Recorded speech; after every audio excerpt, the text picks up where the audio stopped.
and record here. All right, there we go.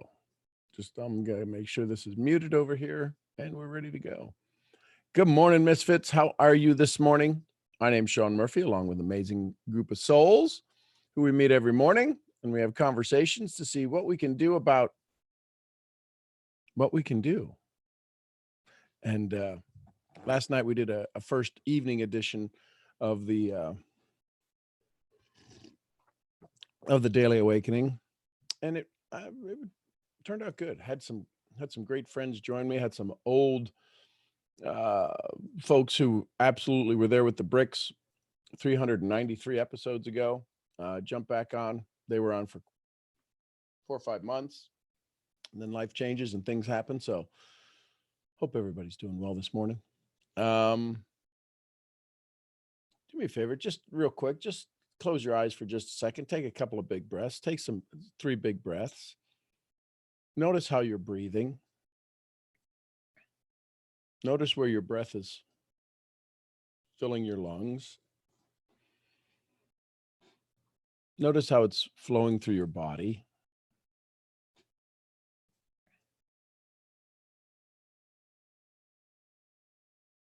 Feel the energy flow through your arms and your legs, and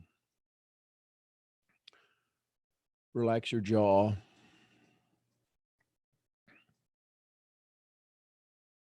Let your tongue rest on the bottom of your mouth. See if you can let your shoulders down a little bit. Just become aware. Just be present in this moment.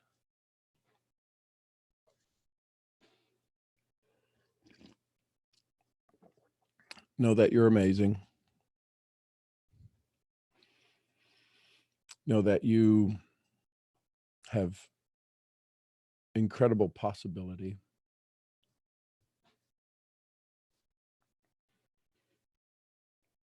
And that right now, in this moment,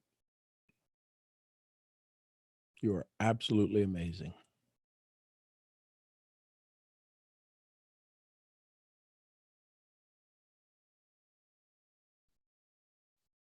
Take another big breath or two. Breathe it in. Hold it for just a second. Let it out. Hold that exhale for just a second.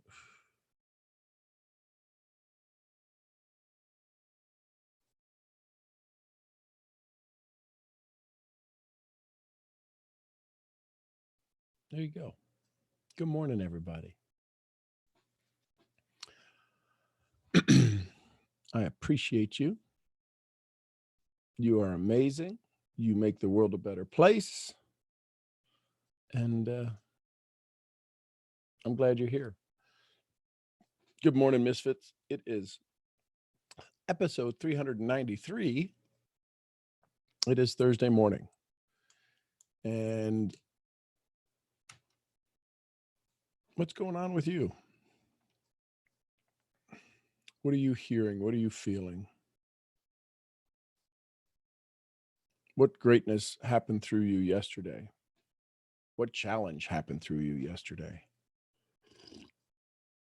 What challenge are you still dealing with? Where's your energy gone? Where's your energy going? Are you directing it? Is it being taken?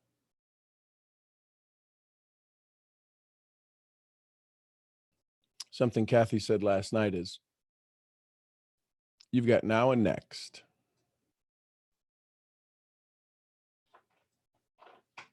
You got now and next. Beamish, come in. I can tell when you're opening the door. I can tell when you're trying to open the door. You got now and next.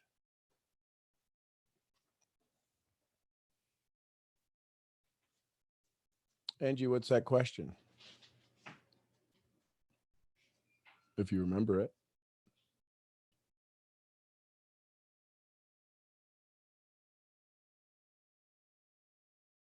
Oh, okay. So why do they feel rejected? Well, they're because everybody they have a conversation with. Now, there may be other people to have that conversation with other than me, but here's what just hit me. Every When they find out that they were adopted, it's not the adoption that excites them. It's that everybody they talk to is not their own. Everybody they talk to. Kids your age, they're not your cousins, they're not this, they're not that. There's this whole nothing I speak with is part of me. And that changes the moment you find out that you were adopted. Because up until that moment, it was an illusion. And then the brain goes off on the tangent of, well, they've been lying to you the whole time. It's been an illusion the whole time. So that would be my take on it. Why do they feel they're not the ones? Because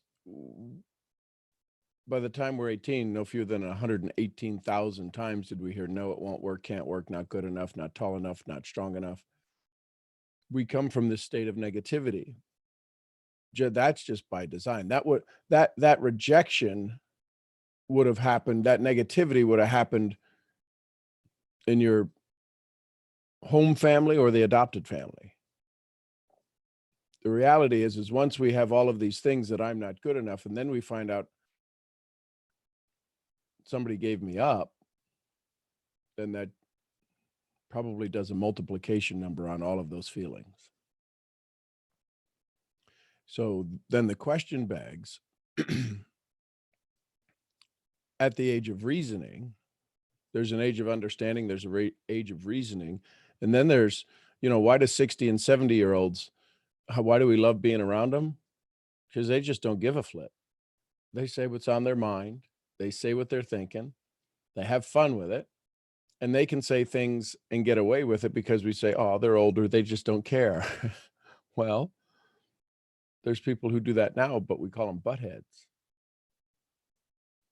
So now that you know that you were selected, now that you know you were asked for, now that you realize you do have a family, because that's the neat thing about friends, right? Sometimes we can't pick our family, but we can pick our friends. And sometimes our friends are closer than our family.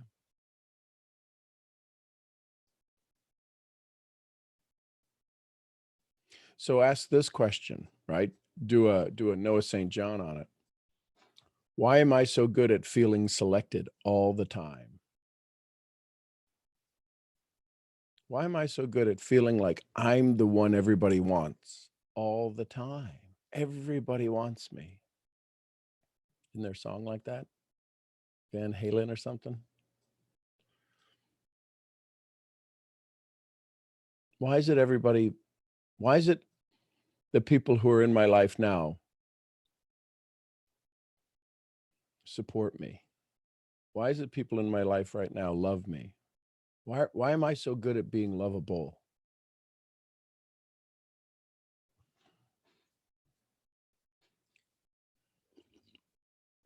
Why am I so good at being the one they need?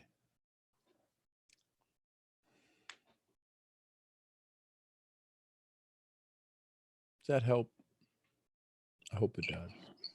Yes, because I always ask the opposite. Why you said like, why I'm not good enough? Why didn't my mom stay with me? I always ask these questions, but again, it's going back to changing your story. So I gotta ask myself a different story, like what you said. So yes, it did help a lot. Cool. So uh the folks that are on here, send some love to Angie, send her some hearts.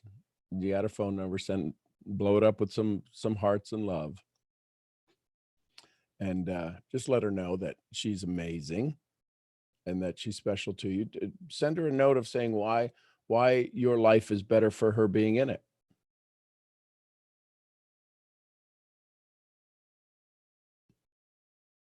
It where this global energy is going, I don't know. I don't watch the TV.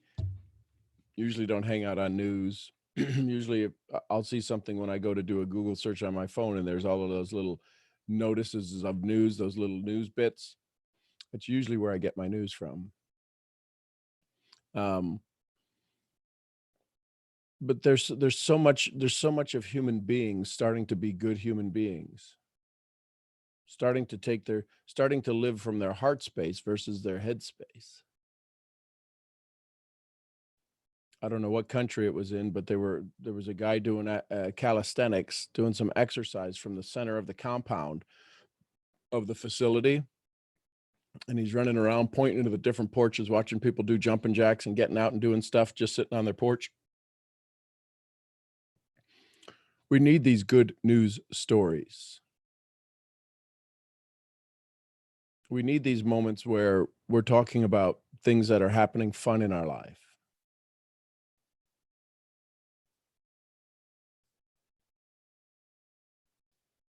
With what we do, you and me, with what we do, people are looking for some consistency. People are looking for predictability.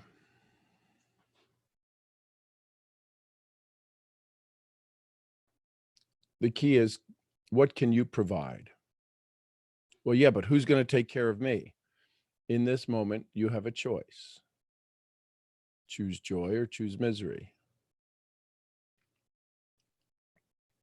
This is an annealing of one's soul. And annealing is where you put stuff into a flame to rearrange the carbon atoms in it so that it becomes stronger. And then whether you let it air cool or you oil quench it or you water quench it, it does stuff on the cooling of how it sets those molecules. And the annealing is just heating it back up again after you've worked on it, after you've ground it, and after you've sharpened the edge of it. Sometimes you've got to put it back in the oven to anneal it, to rearrange those molecules, because the grinding, right, the sharpening changes the temperature at that very edge, at that very short edge, that very fine edge. We've all had knives that if you ever chop something with it, it would put a little ding in the edge. But then there's other ones you could almost cut tile with it. It's so strong at that very fine edge. And that's where we're all at. We're at that very fine edge. And at that very fine edge, as sharp as it is, it also loses some of its weakness. When the knife gets sharpened, it exposes metal that has never been to the edge before. Y'all follow me on this? And if you haven't been cooked through your core, right, heat treated in metallurgy, if you haven't been cooked through your core, when you expose this new steel, this new edge, this new you, sometimes it can be it may not be as strong as the rest. So I ask you, as you go through this moment in time, how much of you is new? How much of you is old? What of you needs awareness? What of you is already aware? I think that's some of the challenges that we have, is some of us who've been working on this are aware of what's going on. And we understand it, we see this, and we go through physical checks. We have these moments where something is trying to put the emergency brake on.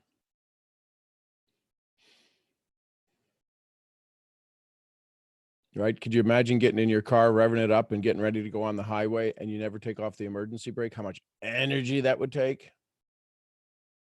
and something's about to get hot, really hot, you'll smell it. You'll notice if you've ever been in your car before and you've tried to drive it with the brakes on, you know there's something's on. You don't go 10 feet before you realize the brake was on. But if you got in a new vehicle and you had no idea what it felt like to drive free without the resistance, you'd think that was normal.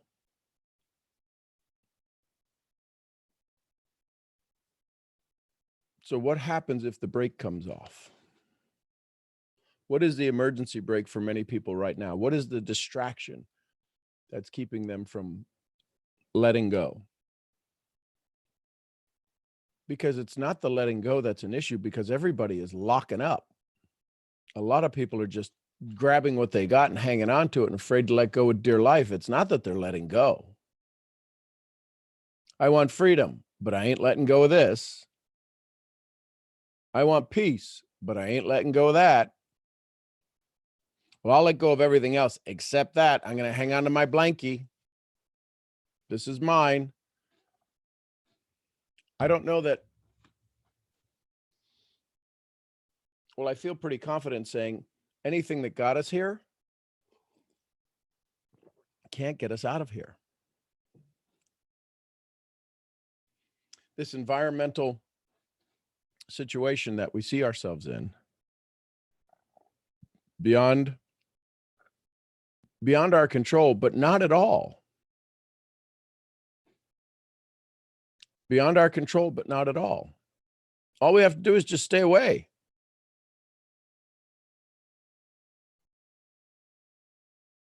But see, we're social creatures. We can't stay away. Stay away. Just don't talk to anybody. Don't hang out with anybody for 14 days. 14 days, this is over. 14 days, this is over. Yeah, but come on. So now it's 48 days and 64 days and 120 days. Because part of us says, yeah, but it's not affecting me. And you're healthy as a horse and they might be the carrier. And then all of a sudden, right? Sometimes we just have to sit in inspiration.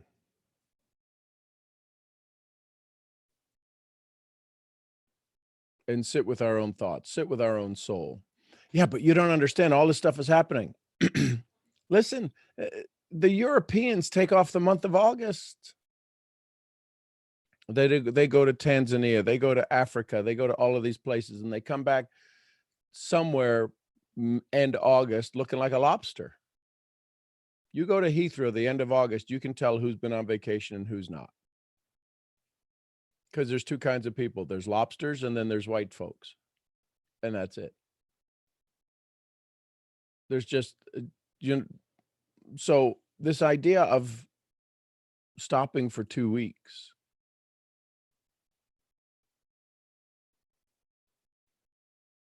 the idea of slowing down, the idea of minimal distraction, right?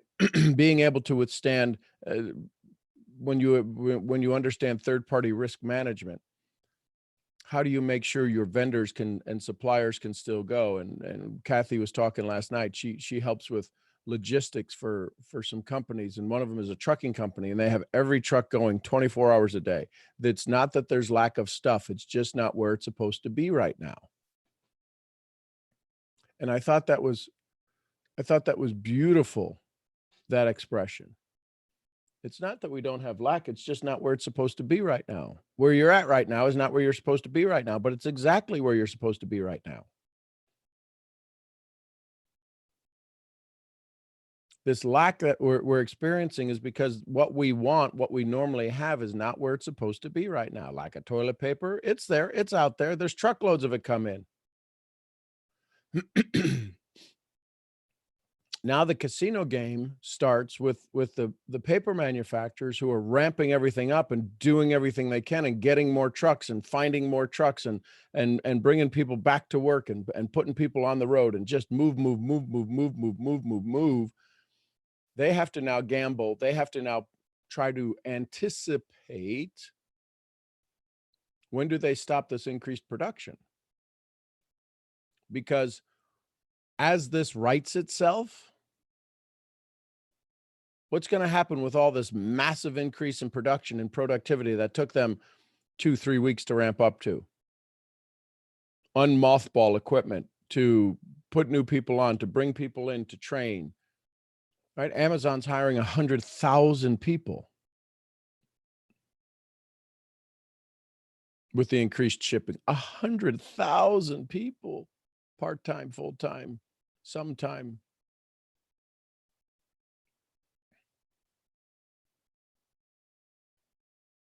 What happens when this rights and we go back to, quote, normal? There is no normal we're going back to. There's nothing we're going back to that will ever be the same. So in this moment, when people are realizing that phenomenon we've been talking about, multiple streams of income, a plan B, how much control do they have over their future? What does their savings look like?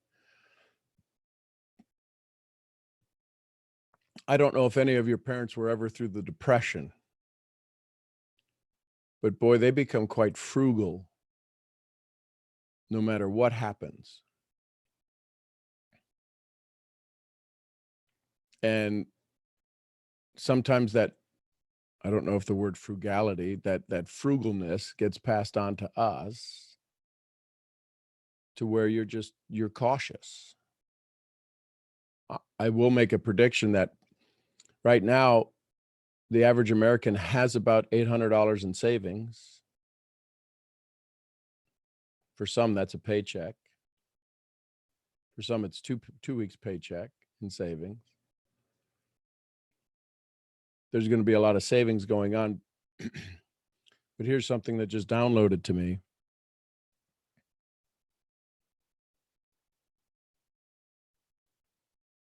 Where are people right now as it relates to energy? What is your savings account in all 6 areas? Right? We call it having some margin in your day, margin in your life. Right now, the margins are getting squished real quick.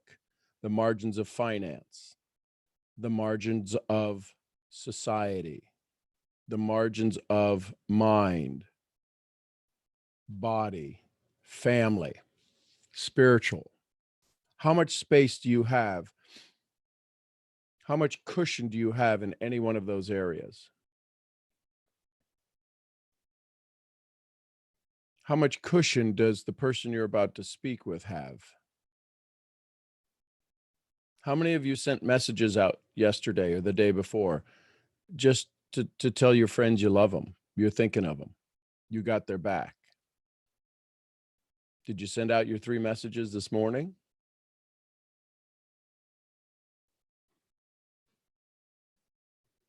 This is a time where we as a community, and I say this on a global scale, there are many groups that are doing what we're doing. There are many that are starting, many that started, many that have been underway, that are doing what we're doing, having a conversation, looking at it for what it is, a moment in time that is changing all future moments in time. Unless, think about this, nothing will ever change if all you're choosing is misery and joy. There's nothing to change. There's only those 2 decisions.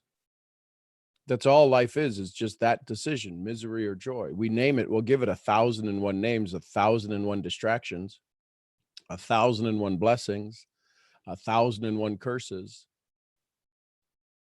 But all it comes down to is, are you choosing joy or are you choosing misery? And if you meet somebody in misery, how do you help them through that? because right now people are becoming brilliant. People's capacity and capability of brilliant thinking is at an all-time high. And when I say brilliant thinking, their ability to justify the injustice, their ability to justify their righteous decision. Who's right, who's wrong, who's up, who's down, who's in, who's out, misery or joy.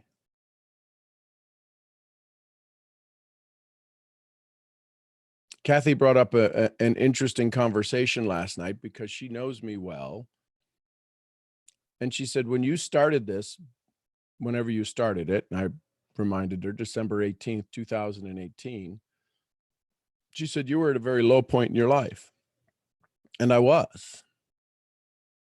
A speaking engagement I had had for 7 years, speaking twice a day. On Tuesday, speaking twice a week. I'm sorry, Tuesdays and Wednesdays every week for seven years. All around Texas, North Texas, South Texas, West Texas, East Texas. Not so much East Texas. Louisiana, Arkansas, Oklahoma, New Mexico. One day just ended. Now, none of you knew that. None of you knew it just ended. You weren't there the day it just ended. But my world changed. What I had, because of things changing, things reorganizing, and for a couple of, well, that was in August, I think, August, September, and maybe it was October, November, December. September, it was in September, October, November, and December. Yeah, I had 360 degrees of opportunity, but it's like, I was doing other things. I had other things going on, had my network marketing business. That was growing. But there was something hollow inside of me. There was something burning inside of me. And that burning for many people is indigestion, is acid reflux. But if they just added one little drop of love to it, it becomes passion. And these calls started. Did I think we'd have 393 episodes? Never imagined it. Thought it'd be cool one day to say, hey, listen, we've got our episode 1000, episode 100. Episode 100 was, you know how far away episode 100 was? And this is, I was just doing them on during the weekday. I wasn't doing weekends. Till Angie comes along and says in June, could we do these on the weekends? Okay. What do you need today? How can I help you today? How can we help you today? What do you need from this source of amazing souls? I think one of the things that's going to come out of this time is people's ability to ask for help. Not just here on this call, but I think as in a global process, people feeling it's okay to ask for help, people feeling it's okay to help their neighbor.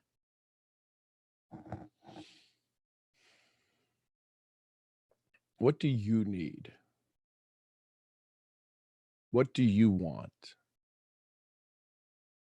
What is that thing that if I could just get the answer to X, it would make things so much easier? Because that little answer could be the key to unlock everything. A mentor friend of mine, Kyle Wilson, Jim Rohn's business partner for 18 years, says, what's the one domino? What's the one domino that will knock all other things down? That's what happens. That's what we come to when you do that exercise. What's the 21 things you want? And you do that exercise in a 5-minute period. And you write down the things you want from your business or from this time. I would encourage you all to do that again. Steph, if you're on this weekend, I would encourage you to do that. But I would encourage you, Steph, to do the 101 things in 21 minutes. That's what the original exam is, if you will, the original exercise is from Mark Victor Hansen, is to write down 101 things in 21 minutes. The reason we do it 21 and 5 is because just from a timing standpoint. So here's the exercise. Take 20, you set a clock for 21 minutes, a timer for 21 minutes, and you write down 101 things. How close can you get to 101 things that you want in life? And not just one words. I would encourage you a bullet point. Yeah, write that down. Because here's what happens. I've seen when I've done the exercises in my workshops, in my personal workshops. Yeah, but you didn't do it in 21 minutes. Did you do it in a 21-minute span? That's the key. Yeah. See, if you wrote down 110 things in 21 minutes, you wouldn't have asked me the question you asked me this morning. Why? Why is that? Because if we do it in 21 minutes, you know what that forces us to do? You know what state that forces us to be in? Mark Victor Hansen. It's all that. That's how he's known, Mark Victor Hansen. And the reason that it changes our DNA when we do it in the 21-minute time span, because we're all looking to accomplish so much in such a little time. When you force your brain into the things you want for 21 minutes, think about this. How many days do we say, quote, it takes to make a habit? 21 days. How many minutes does it take to force our mind to cross over into greatness? 21. But see, just like a habit, we say it takes 90 days to change a habit. It takes a year to change a habit. And the older you get, the longer it takes. 90 days doesn't change a habit. 90 days makes it a conscious effort. But a habit isn't a habit unless it's a right action at the right moment.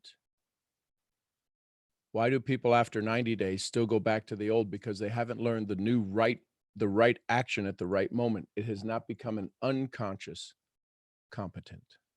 They're conscious incompetent. They now know what they don't know. You learn that after 21 days. You're still a conscious incompetent after 90 days. It takes a year for it to be you becoming a unconscious competent. So this whole idea that I can just meditate. Yes, you can. But now it goes back to, and I forget who wrote the book, The Outlier. I know the name. It eludes me at this moment. But The Outlier says, yeah, okay. So yes, Malcolm Gladwell. Yep. So Malcolm Gladwell's book, The Outlier, says 10,000 hours. 10,000 hours.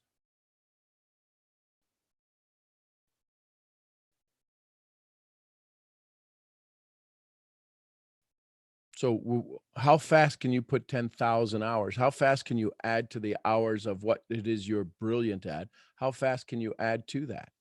And are you adding in a direction, right? We've seen those 3D pens, right? Where they're taking the pen and they're building something up and they keep moving away. What if the pen just stayed right there? What would happen? That thing would just go bleh, and it would lose all of its design. What are you designing your future to be? What is your future design supposed to look like? That's the visualization exercises we've done. How many of you are sitting in a chair right now? How many of you can feel your feet on the floor? Do you have this unending knowing that when your feet are on the floor, They're connected to the source of all of the people who are who have gone in this world to support you. When you go out and if you get a chance to walk in the grass, you can sit right where you're at right now. And can you absolutely feel those icons who you pain to be with, the Napoleon Hills, the Earl Nightingales, the Harriet Tubmans, the Martin Luther Kings, the all of the souls. Can you feel them? Can you feel yourself standing on their shoulder? Can you realize that the sun you look at is the same sun they looked at, and they looked up in bewilderment and wonder and awe? The stars you look at, they gazed at, and they dreamed just like you dreamed.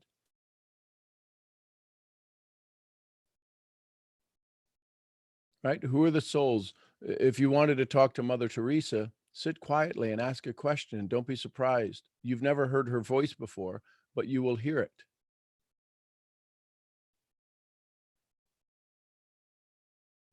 And don't forget, you can also go to the source.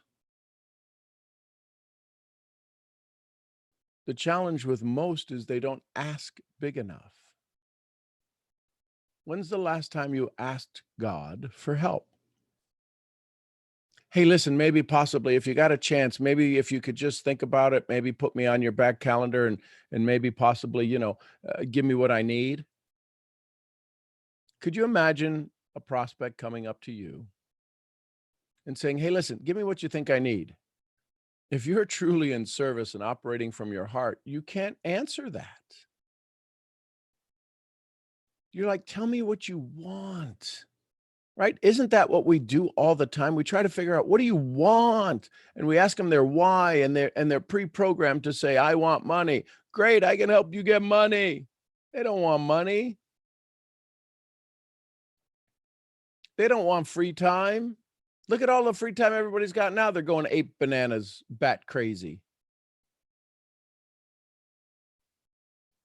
The fact that we're telling people take 2 weeks off, everybody wants time. Man, I wish I could just get a vacation. Here you go. Oh my God, it's crazy. Let me go get toilet paper. What? Y'all, I mean, have you put this 2 and 2 together? People are asking for all of the free time they want. Give me free time. Let me work from home. You're working from home. What?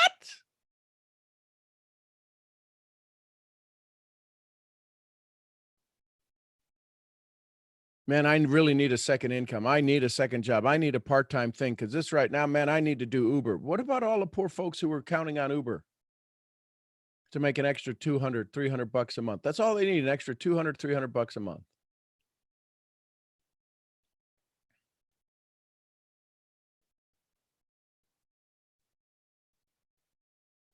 Can you be in this moment when people's armor is being stripped from them? When people's excuses are being stripped from them, when their stories are being stripped from them? Can you be present when they show up naked in front of you? And what will you cloak them in? What will you wrap them in?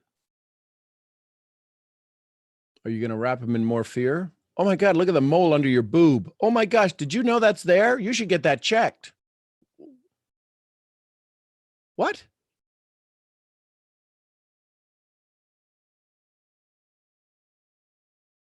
When they show up naked and fearful in front of you,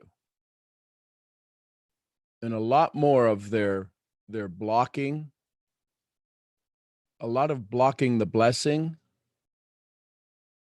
it's gotten stronger, the blocking. Because now people have to stand. Here's the good news in all of this, is that it's happening to everybody. Nobody feels isolated. Imagine the people, if you've ever been around the people where there's been a company shutdown in your area.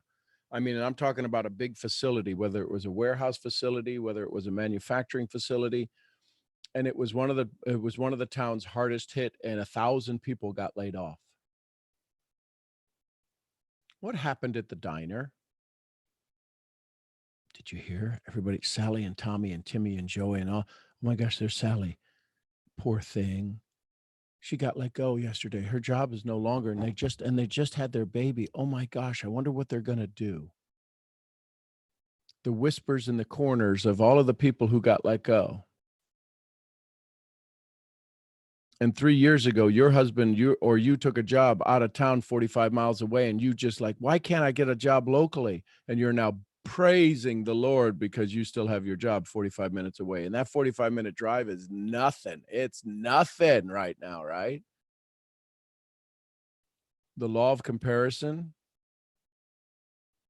right? Somebody who is healthy right now complains until they know a friend of theirs gets sick. And they're like, oh my God, we got to pray for Joey. Joey's got sick. Did you hear Joey? Joey got sick. Oh, we need to pray for him. We need to make sure we do anything for him. Can we go drop off stuff at his front door? And Joey's complaining. Oh my gosh, why did I get sick? I need my family to get. I don't want anybody else to get sick. And Joey's complaining until he finds out his friend Joshua Gaboombots passed away yesterday from something. Oh my gosh, I can't believe he passed. Jim Rohn said this: it's never as good as it could be, and it's never as bad as it could be. In this moment, choose joy. In this moment, reach out to your friends and say, hey, are you doing okay? Do you need to talk? Are you stressed?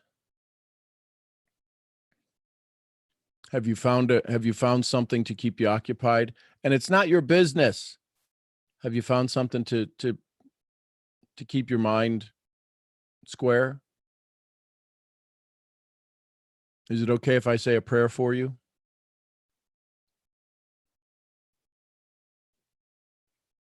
Is it okay if I keep you in my prayers? Yes, please do that.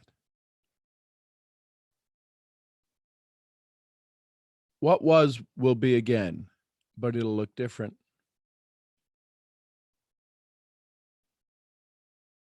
I don't know what the weather is where you're at, but I know here in the Dallas area, it has been raining for 2 weeks. It's been raining a lot. And it's been raining maybe to keep people inside.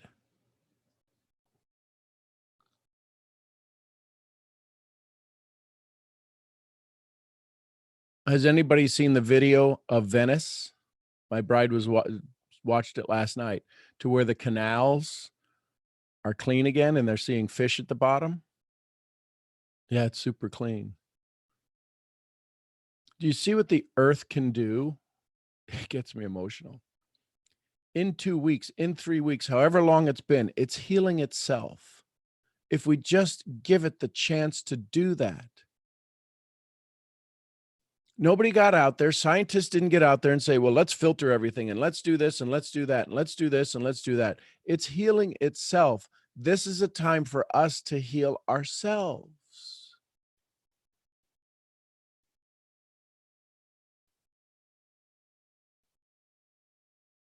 How many of us have said, well, if we get the pollution in China has cleared? How many of us have said, well, if we could just get everybody to stay home for a month, the whole thing would be amazing. And look,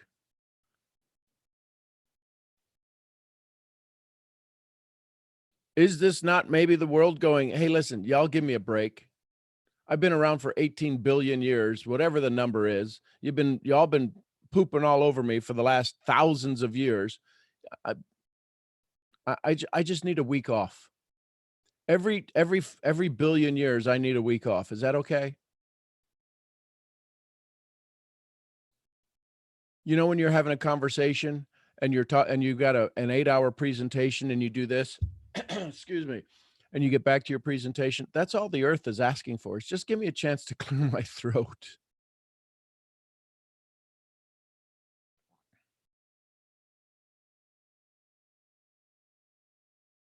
Is this not a time for you to clear your throat? For you to be just present? What is clearing out of you? The resistance most people are feeling is this stuff is there's no way for it to stay in their body because the distractions that were of normal daily activities is gone. So therefore, something is breaking free.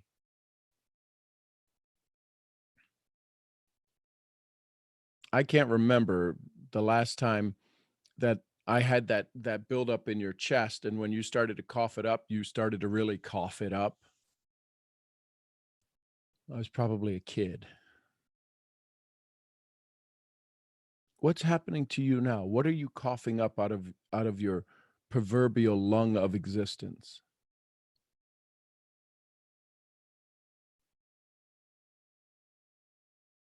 What are you pooping out of this idea of detoxification?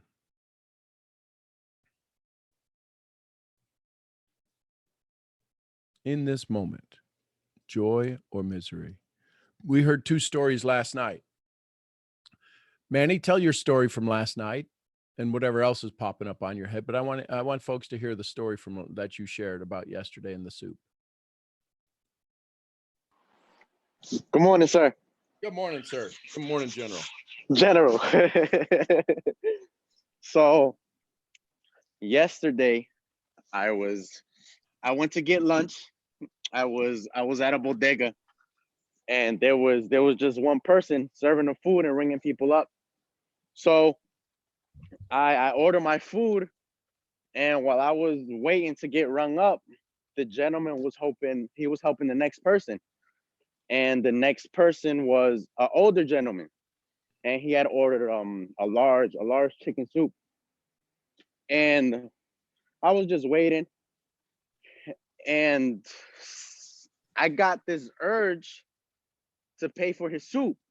I don't know what it was, but I just got this urge like I should pay for this guy's soup.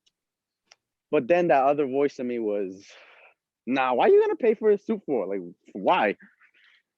And then I heard Sean's voice, and Sean said, "That's your heart. Don't ignore your heart when your heart is speaking to you."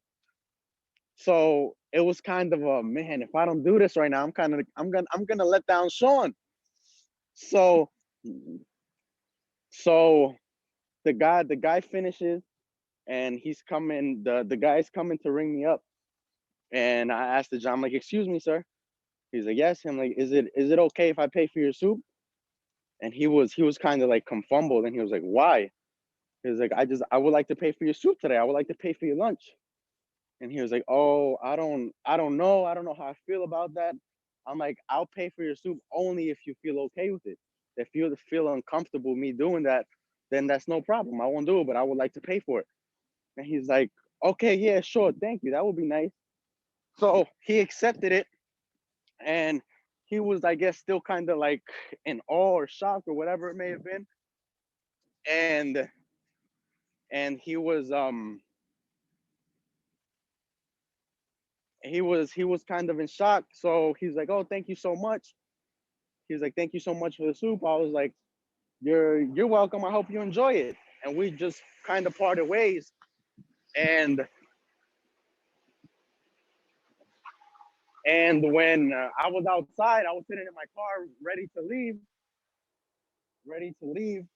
and he like went to the passenger window, and he asked me to roll down my window.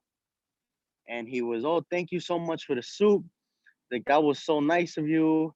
He's like, "God bless you, and I hope you have a great day." I said, "Oh, you're very welcome, sir. I hope you enjoy it. Enjoy your lunch." I was like, "Enjoy your lunch." And that was it. So we parted ways, and I left. That was like around noon. So I'm at work, and I work at a trucking company. So a gentleman from a different company calls me, and he's like, "Hey, Manny, how you doing? What's going on?" I'm like, "I'm good, Larry. How are you?" He's like, "Listen, what time are you at the office till?" He's like, "I want to stop by. We speak regularly. I want to introduce myself." I'm like, "Yeah, I'm here till 4. Stop by, no problem." So he passes by. He's like, "Hey, Manny, how are you? I'm Larry. It's nice to meet you.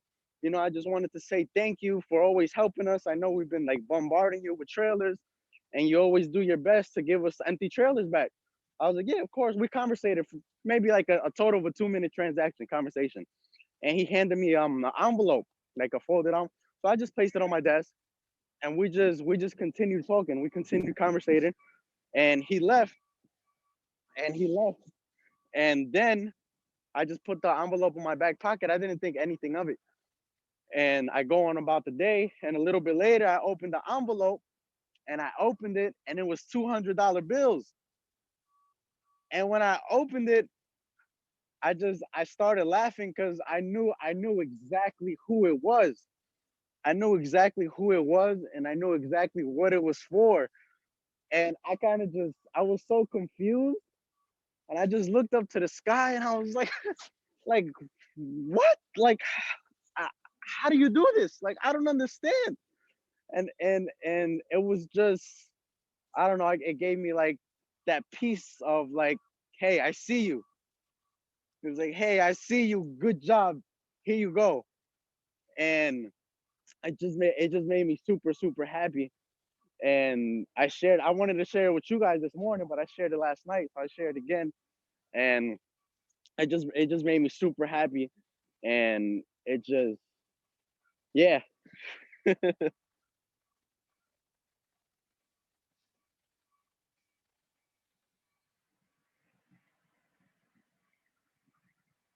Sean, you're muted.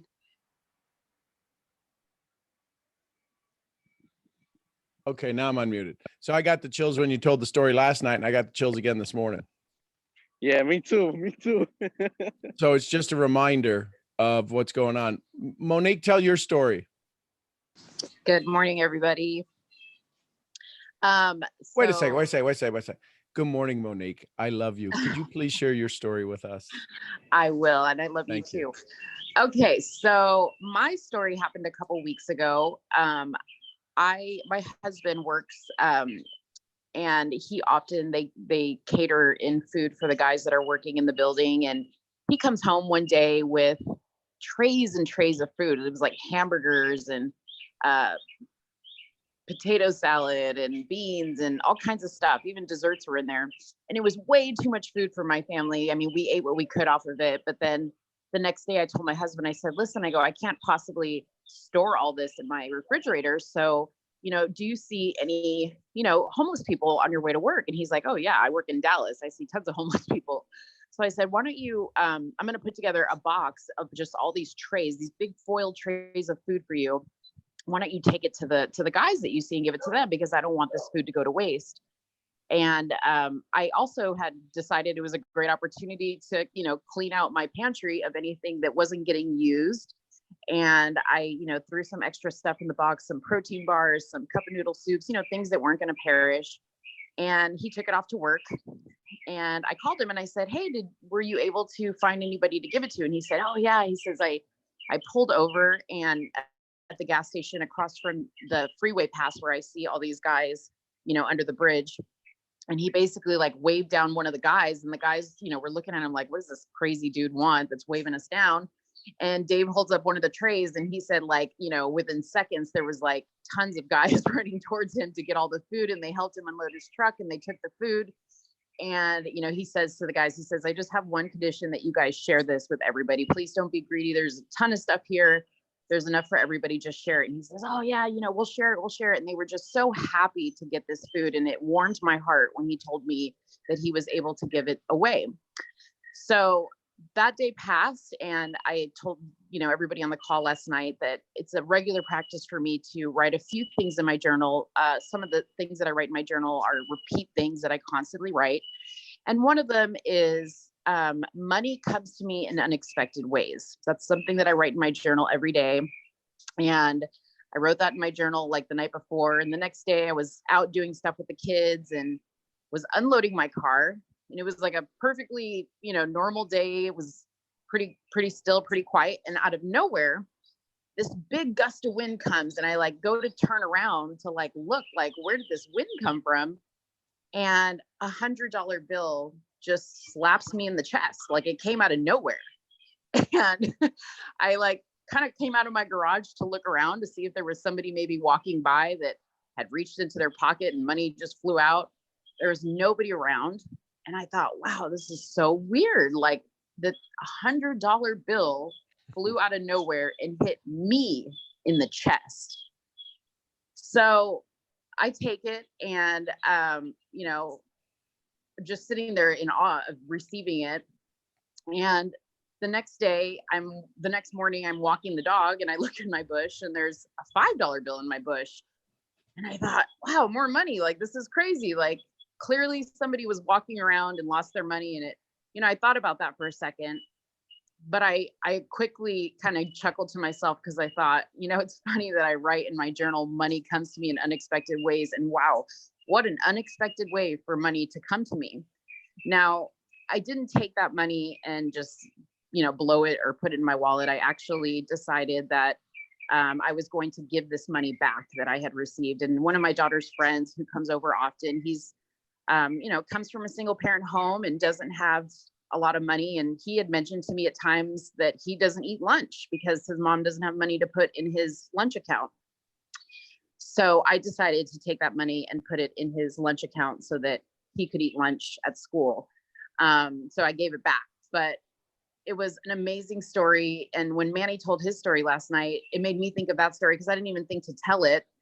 And Kathy last night said something on the call and she asked me, so let me ask you something. Are you afraid of being poor or of not having enough money? And I said, no, I'm not, because I have been poor. I grew up poor when I was young and we never had enough money and we never had enough food. And we always had to get creative about what we did. And, you know, for those of you that grew up that way, I guess somebody who grew up not being poor looks at it as being poor, but when you grow up that way, that's all you know. So I thought it was interesting that she asked me that because I thought to myself, no, I'm not afraid of being poor. Therefore, I'm not afraid of giving money away when I get it. And I just thought it was a beautiful way to kind of wrap up the whole story that I had told, and also the story that Manny had told as well. So yeah, that was it. That was the story.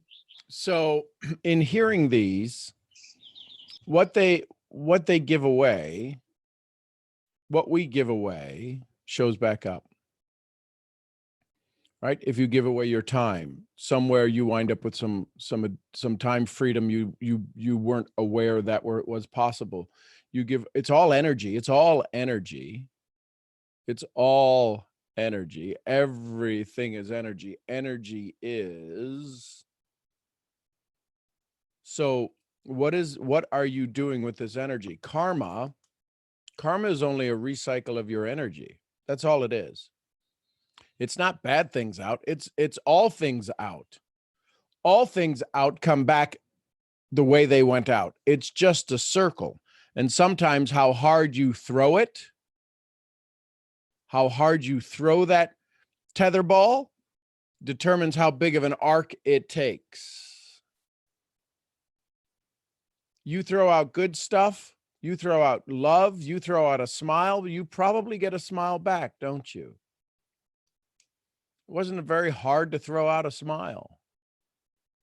You throw out a hug, you probably get a hug back. You throw out a screw you, you probably get a screw you back. You throw out a thank you, you probably, that's a little bit bigger. That thank you may take a moment or two longer to come back. You start dealing in this energy world of joy and you start throwing joy out there, it'll come back.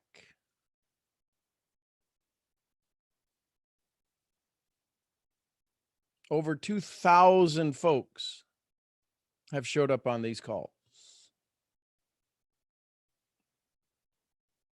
Do the math, 390 hours out. Say it's just every episode was an hour, 393 hours out. You know how much joy I've gotten back? You know how many hours of joy have come back tenfold? When people ask, how do you stay so positive? I'm still trying to eat the stuff I got from the beginning of the year from y'all.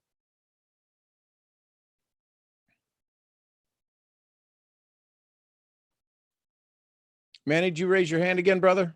Just checking. Yeah. I just wanted to share what I had originally raised my hand for. Okay.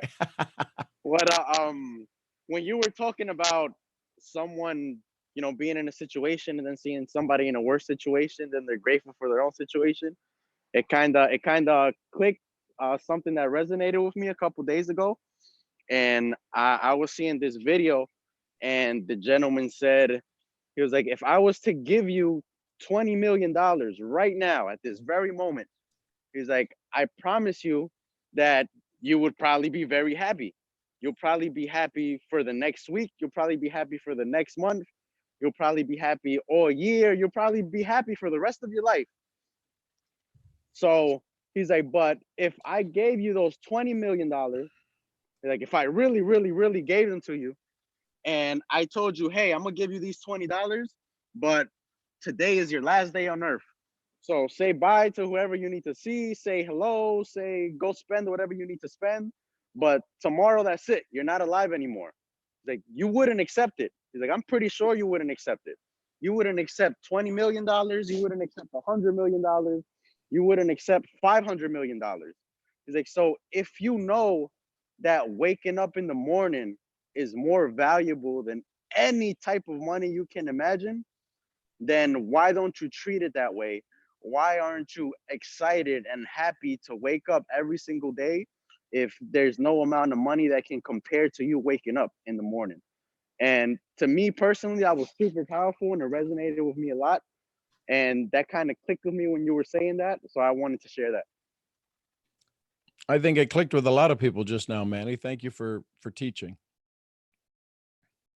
Thank you for sharing that. And let's go to our commentator, RBP. Good morning. Good morning. Oh, I got a lot of emotions flowing over here. Y'all give me a second. I woke up this morning. Ooh, I'm gonna try not to get too emotional. And I get to teach a Bible study every Thursday morning. And today's Bible study, I haven't had anything download about it. And I know why now.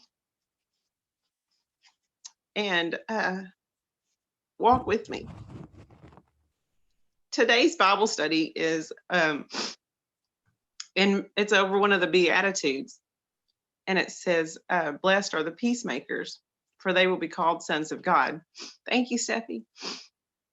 And there's two different ways people say this. They call them peacemakers and peacekeepers. Peacekeepers are non-confrontational. That means they just sweep it under the rug and they just turn a blind eye. Peacemakers are confrontational. And I was sitting here wondering, why don't I have anything for this? And I know, Brittany, you and I both are confrontational. This is going to hit you square in the face like it did me. So put your seatbelt on, girl. And I'm going to have to come out of this robe here in a minute, y'all. I do have PJs on, so you're good. So I'm sitting here listening to y'all talk, and I'm listening to Sean. And as y'all were talking and sharing, I did the Noah St. John, and I did the why am I so good at being a peacemaker, to get my brain to hear what y'all are saying and to begin to hear what it is I need to share. And I wrote down, what can I provide? And then I wrote this down.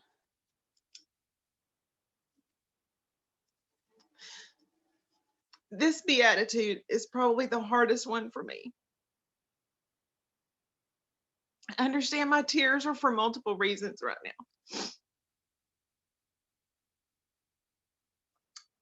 My attitude, the attitude that I have that's associated with my personality, it's challenged by peacemaking. And what I mean by that is I can confront anybody and anything. Typically, there's been a couple of times where I haven't been able to. And I wrote down, I can confront most things. It's It's hearing others through my thoughts of why they got to be so stupid. That's hard for me. And to thank y'all for the love, and to see this flaw in myself is hard, because I've asked for eyes of Christ to see value in everybody, and to see this flaw as the one reason why I struggle with peacemaking is hard. But at the same time, I'm rejoicing, because this is one more thing that God's going to strip off of me so I can become more of what he needs me to be. So I can love people even more. And I can get that attitude out of my head of, if y'all just quit being stupid, we could all get along. And this is hard. And I'm also crying because I asked him just a minute ago when we were sitting in silence, God, you're going to have to give me something to give to these ladies. And instead, he gave me something for me. They'll benefit from it too. But this was a moment of full vulnerability for him to go, baby girl, I need you to lay this down, because I'm putting you in a place to help people. And I need you to look at them the way I look at them. And when I call you to become a peacemaker, I need you to step into that without anything else on your mind, and let me flow through you, and let me work in you, and let me minister to other people, and let me take people's troubles away from them through your voice. And so I wrote down questions like this. Why do people need peacemakers? Why is it so hard to make peace? Why is it so hard to accept peace? And you could say joy here too. How much effort do we honestly put into our future abilities in being Christ-like? These are all Bible. This is all the Bible study is going to get today. And I said, I mean, we talk about it all the time, but do we honestly put it into action? And this is when Manny started talking about paying for somebody's soup. We sit here and we talk about, we make it big in our network marketing business, and we're going to have money, we're going to be able to do this, and we're going to be able to do that. But how many, if you're not doing it now with no money, you're not going to do it when you have money, because money exposes who you truly are. That's all it does. And here's Manny with 2 babies at home, and he buys this man soup. I don't know Manny's finances, but buying that man soup, he probably thought twice, because, man, I don't know about this. And he did it anyway. And it slapped me in the face. And I asked myself, when it comes down to it, am I doing what I talk about all the time? Am I actually putting into practice everything I'm learning? And then I also wrote down, what's one area you could actually practice what you are preaching? Just one. And Manny did it. Manny stepped on it. Monique did it. They practiced it. And look at the joy that came back to them. And y'all are giving me hope that I can lay this crappy attitude of mine down, and I can step into more of my goal to be Christ-like. And then y'all started talking some more. And I thought, oh, in this moment, I've got to choose joy. Can we just give ourselves a chance to become more, is what I wrote down. Can we become the peacemaker inside our own head when we wrestle with the old story? Not a peacekeeper, not the one that goes, oh, well, that's just my old story, but a peacemaker where we can confront that old story in a gentle way, which is what God brought every one of us, Sean Murphy, into our life, because he gives us a peaceful way to confront our old story and lay it down, and to make peace with it, and not be so frustrated, and not be so scared, and not be so peacekeeper, because we've been peacekeepers. We're excellent peacekeepers. Just don't look at it. Just don't talk about it. We're good. But peacemakers, where we confront that old story and we set it down and we set it aside. This is why it's so important who you're around. When Manny spoke and he said he was sitting there thinking, I got to get this guy's soup. No, I can't get stuff. And then he heard Sean's voice. This is so important, who you're hearing as a mentor and who you're allowing in. Because and I'm not questioning anybody here, but if you're not talking to God all the time, or you feel like you're talking to God and you're not hearing the Holy Spirit, oftentimes the Holy Spirit will use a voice that's familiar to you that encompasses the fruits of the Holy Spirit. And if you don't know what those are, it's love, joy, peace, patience, kindness, goodness, gentleness, faithfulness, and self-control. And every one of those Sean Murphy has. And Manny, the reason you heard Sean's voice is because God was speaking so clearly to you, but he knew he needed a voice that you understood and would accept. And he sent it to you in the form of Sean's voice. And I'm sitting over here just blown away at everything that, even though I struggle with being a peacemaker because of this attitude that I am laying down today, that I asked, and through each one of y'all, he brought to me everything I need today to teach this lesson. And more importantly, to gain from it myself. And that seems like a selfish statement. That's a self-full statement. Because as I get better and as I show up, every one of y'all will get better and every one of y'all will show up. And it'll pave the way for the late. None of my ladies are on this call. And if they are, they might be on YouTube and I don't know about it. And if they are, they're going to get this twice. And that's fine, because I need it probably 100 times. But I sit here, and now listen to this full circle. I sit here and I ask God, I don't have anything to give him. And I hear Sean talking, and I wrote down,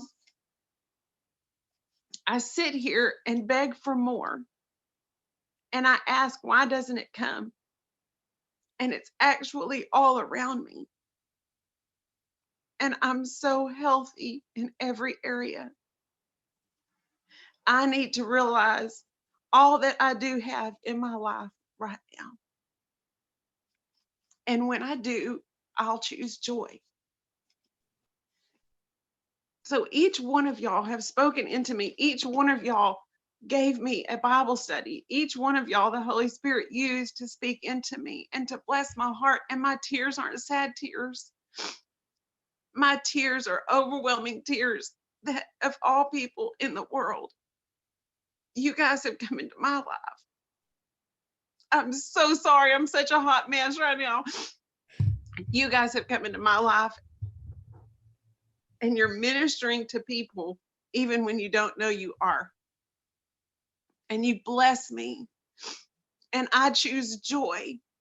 I choose life. And I choose to speak that over every one of y'all. And what's crazy, if this hasn't already is, and I'm not already crazy, right? What's crazy is through all this,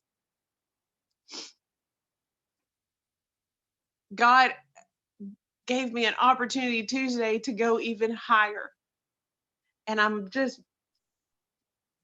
we have these conversations and they seem like sometimes flippant conversations on a YouTube channel with people we love. But y'all, they're so deep. There's so much growth. There's so much change. There's so many facets of learning and channels God brings to you.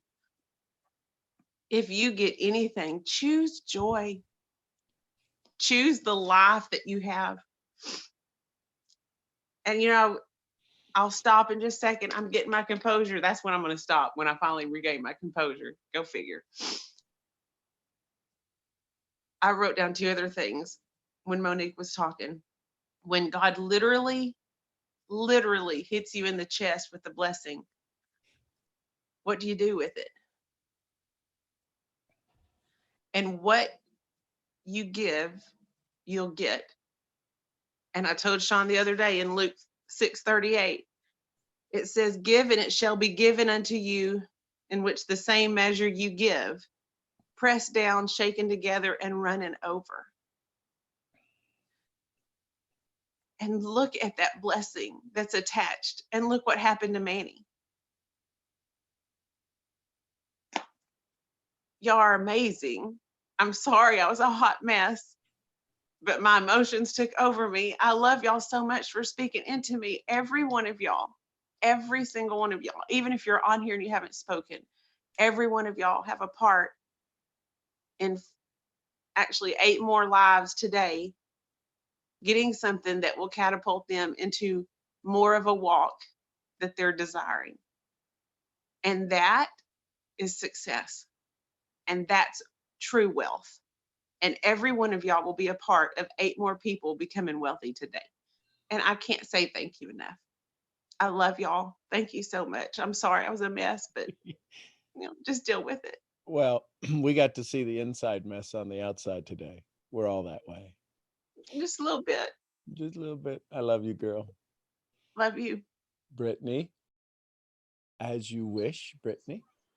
I am over here tearing up, and it's crazy because I was like, oh, I'm not going to talk today because I talk every day. And then here comes Rhonda with this thing that she said is going to cut me, and it did, because like for the past couple of days, I just sat and I had to think about how,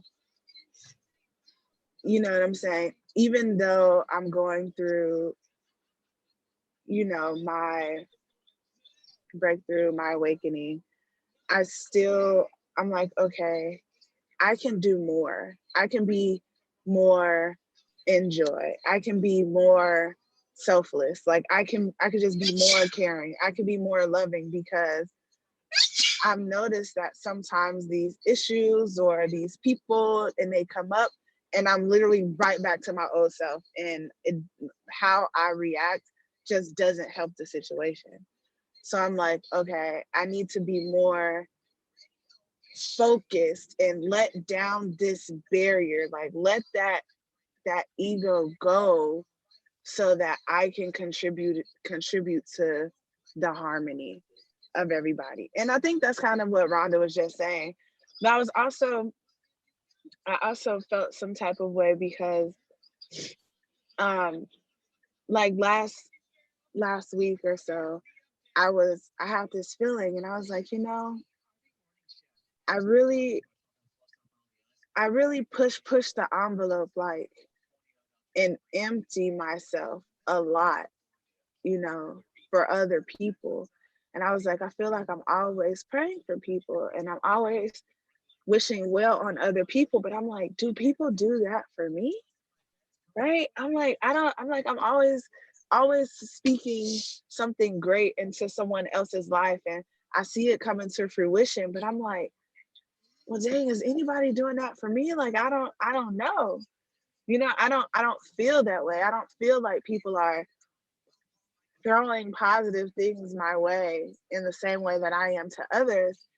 And then I was just like, okay, maybe I'm just looking at it from the wrong perspective, because I know that everything that I've done isn't something of my own. And, there have been times where I was literally depleted, financially depleted, and I would still find a way to ease someone else's financial troubles, and I got still caught up in, well, when is it gonna come back, and I've been seeing people, like within my industry, make hundreds of thousands of dollars, you know, and then I hear stories like this and I'm excited for Manny and I'm excited for Monique, but then that thing comes back and says like, well, am I not in a state of allowance? Like, am I doing it with the wrong intention? Like, I don't feel like, I never thought about doing it to get something back, but if that's how it works, where is mine? You know, does that make sense? That makes perfect sense. This is exactly what I spoke on Tuesday night. I spoke at my sister's keeper mentoring group, and that's exactly. I'm gonna have to figure out how to download. I've recorded it. I'm gonna have to figure out how to download all of it, and I'll have to send it to you, because that's where I was, and that's where I felt all these ladies were the other day. And God just had a beautiful message He sent to all of us. And part of that is the old story. You hang so tightly to the old story that you get everything you need from the old story, but it's none of what you want. Because all your needs have been met by the old story, because that's all you've ever known, that you forget about the blessings that could come to you. And you ask for them. You ask, am I in a state of allowance? Yeah, you are. But are you in a state to receive? That's two different things. God sees you worthy and valuable all the time. Even at your lowest low, He chose you before you've ever chosen Him. So you are in a state of allowance, but are you in a place to receive? And this is huge in our spiritual walk, but it's huge in our network marketing or your business walk as well. And it's, do we have the hand up to God going, hang on a second, I got to listen to this old story. Hang on. I know my old story says this, and God's going, but I've got these blessings for you.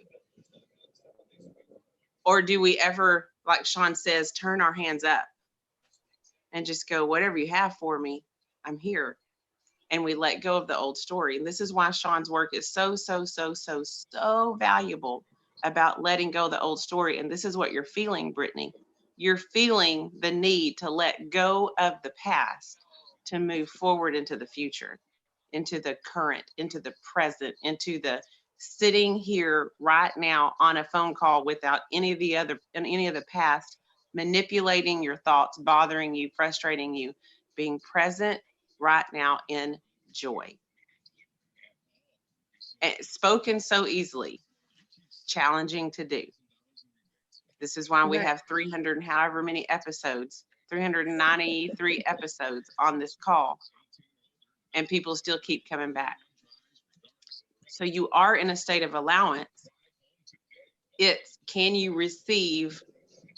And if you stay in the old story, all you can receive is what the old story can receive. It's stepping in to your new story, into the present, into the now, that you can receive now what now needs to give you. Does that make sense how I said that? I don't know what I need to do. That's a really good question from your action taker. I'm like, what do I need to do? What do you need to do? Just what do I need to do? I don't know. But isn't it to sit in the unknowing? Is this just what we talked about yesterday? Listen, sometimes, thank goodness the sun comes up every day, right? It's sitting in the unknowing. You're trying to figure out what it is you need to do, and the universe is going, you let me know when you want me to help. Your brain is trying to figure out what it needs to do, and your heart's going, okay, here's another day. We'll just let her stub her toe and beat her head against the wall. Literally. Can you sit quietly in the unknowing? See, here's the thing. You want to know one thing. What if you knew everything?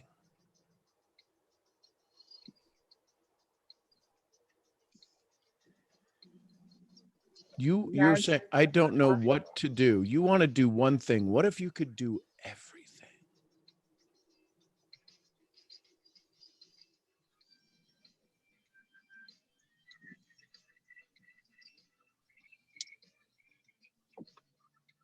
What would the prayer that would come to you? What would the blessing be that came to you if you no longer needed to know what to do? You just needed to do nothing, the no thing.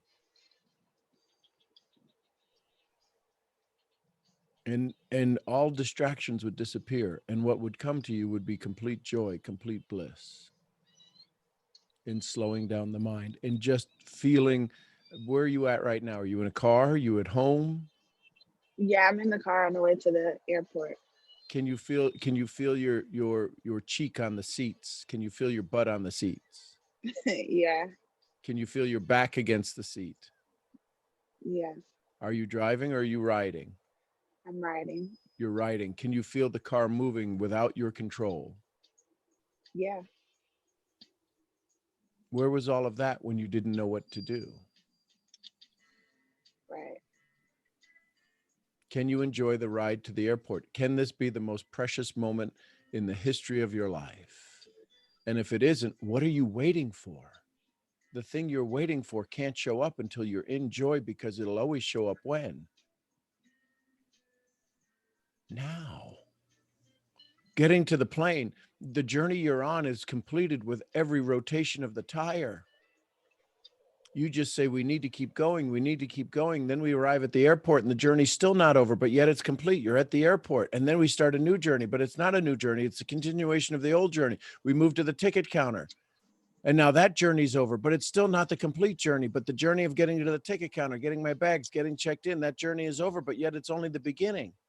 How can it be both the ending and the beginning? It's the way we look at things. Can you be in joy with each step you walk from that and get into TSA and get into the line with all of the people who are stressed about it? And you're in the most precious line you've ever been, because that line will never exist again. In this moment, this is the joyous line I've ever been in. Can you imagine this line will never exist in the billions of years that have been before and the billions of years that have yet to be?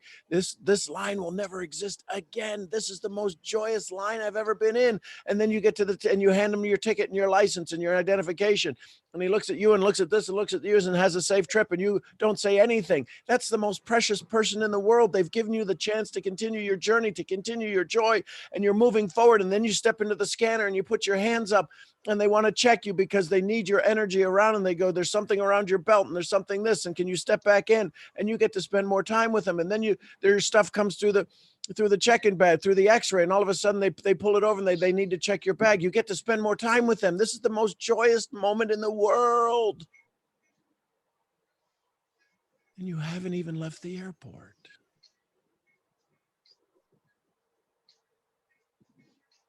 In that joy,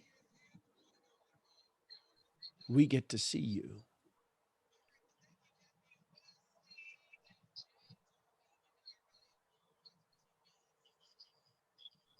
Then you get on the plane and there's nobody on the plane, and you get to get on. Then they got Wi-Fi and you're on the plane. You were on a call the other day with us and you were on the plane, and you get to have this conversation with nobody on the plane. You get to spend time with the flight attendants if you choose to do that. You get to spend time with you, free, a total elbow room. You get to spend time with you. This is the most joyous moment. There's never been a plane that's flown this way, this time, with you on it, with them on it. There's never been a plane that's been more precious than the plane that's carrying you.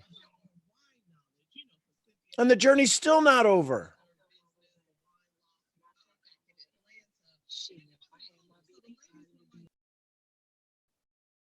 Change the way we look at things, and the things we look at change.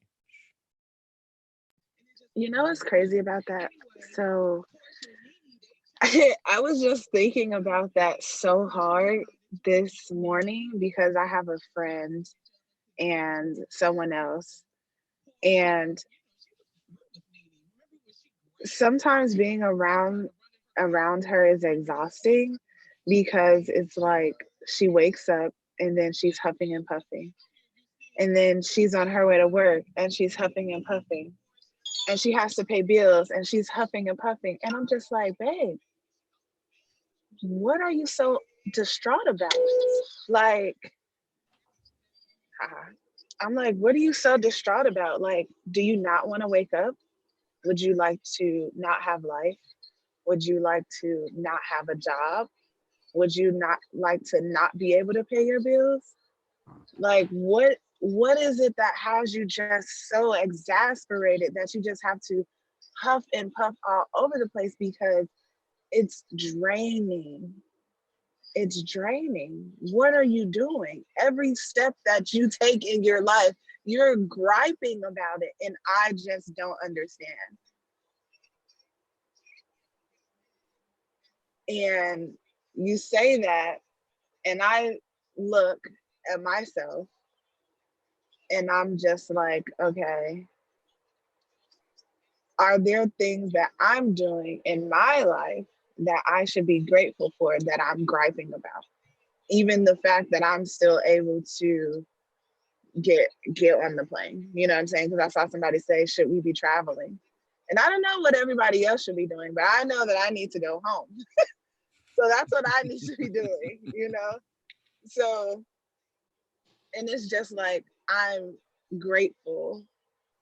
I am grateful for the opportunity that I have to be on my couch and still have a way to, even if it's not a lot, bring in some type of income.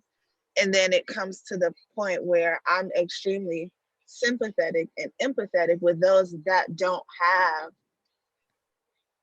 that option. They don't have that choice. And I reached out to someone yesterday and I was just like, hey, how's it going? Like, I know you have a child. Do you need anything? I'll be back in Atlanta on Thursday. I'll cook for you. I'll run errands for you. Like, if that's what you need me to do, and I also threw in what it is. I'm like, I'm still teaching people how to do this thing because she has a baking business. And I'm like, well, how's the business? And she was like, well, business is slow because people don't want. And I'm like, okay, well, I'm still doing this thing. I'm 16 months in. I'm way more experienced. If you need that help, if you need help developing a plan, let's work it out. And she's like, yeah, because I've been out of work for weeks. I haven't done anything for weeks. And I'm just like, how is that possible? Like, how is that possible? Now, all of my topics may be running together because my head just goes all over the place. But I'm just like, how is it possible that you haven't done anything?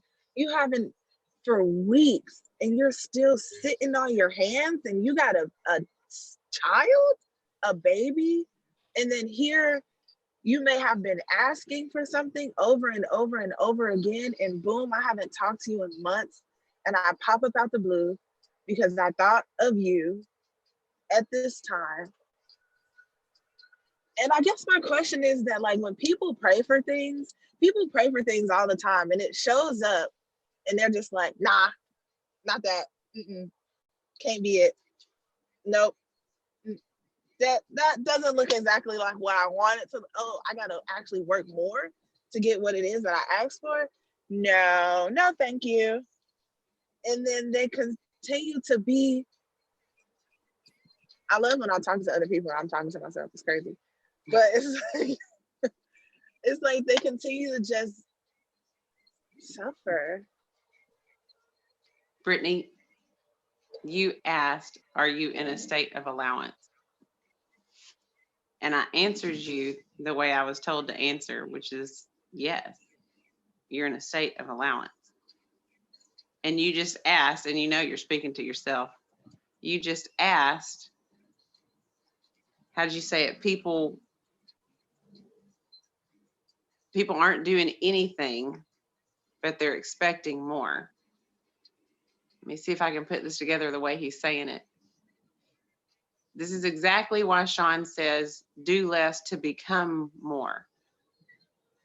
Because sometimes in the doing, you lose the present, you lose the moment. Yeah. And you get lost in the doing and you don't become more.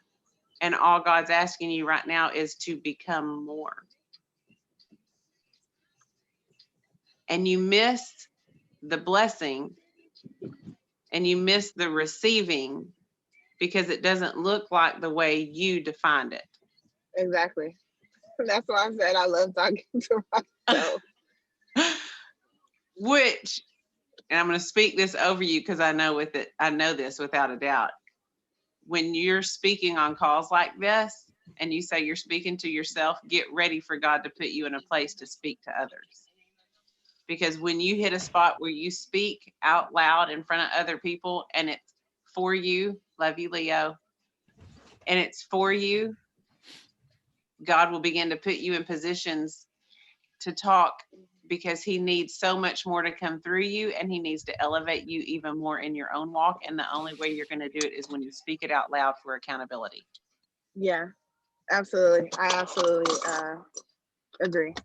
I get that. But do you see what he did? Am I in a state of allowance? He answered you, yes, you are. You are in a state of allowance. The question might become, instead of God, give me this, the question might beg to say, what do you have for me right now? And that's when Sean will tell you, sometimes you have to sit in silence and receive, because the question we're asking and what we're asking for might be far less than what it is he really wants to give us. And we're not asking enough. Oh my gosh, is that what Sean says at the beginning of this whole phone call? Hang on a second. Is that what Sean said? We're not asking enough? I think I wrote it down.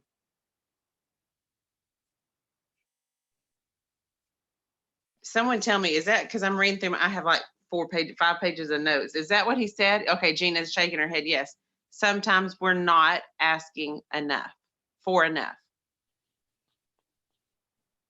So there's your answer, Brittany. Maybe you're just asking the wrong question.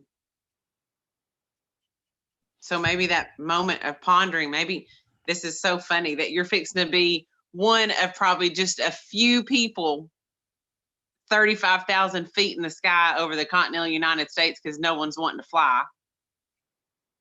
So, you know, if you think, and I don't necessarily believe this, if you think heaven's up in the sky, in a symbolism is he's fixing to put you 35,000 feet closer to him for 2 or 3 hours for you to ask him the questions he has for you.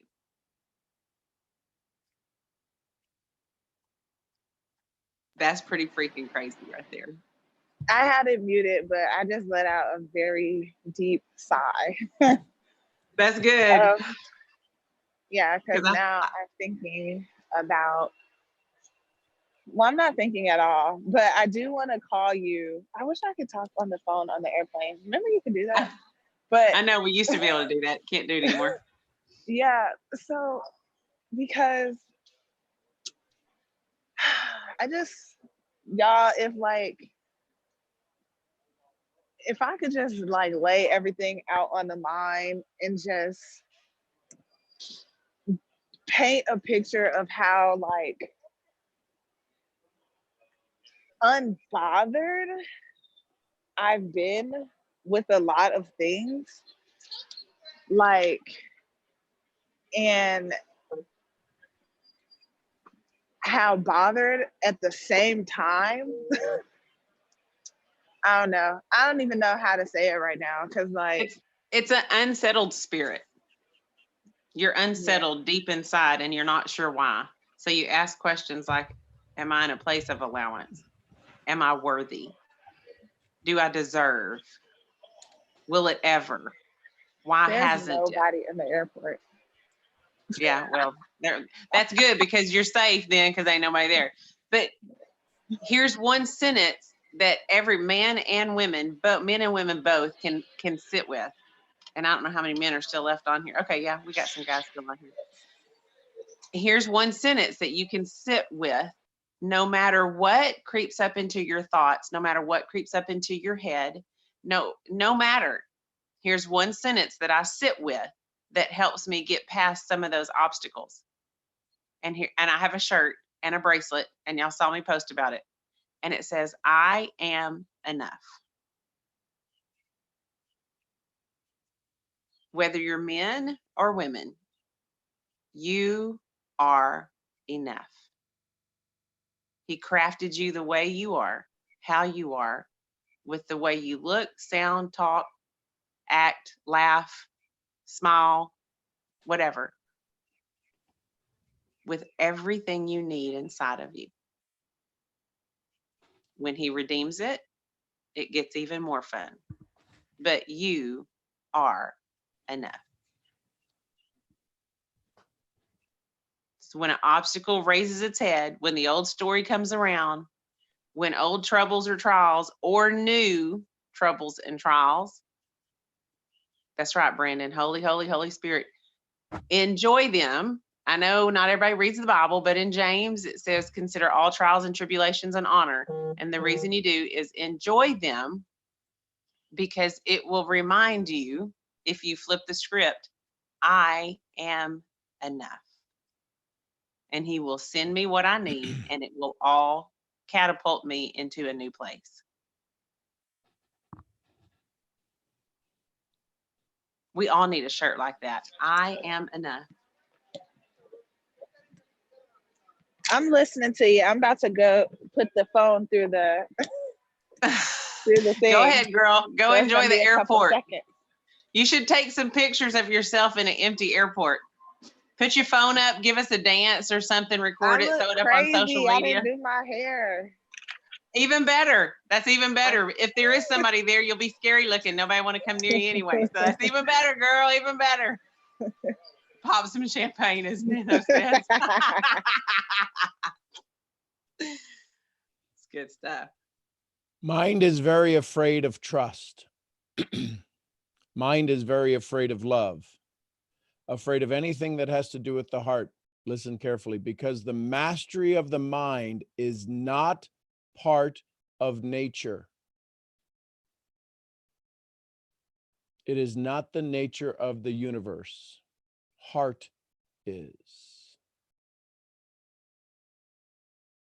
This is all about getting back to our heart.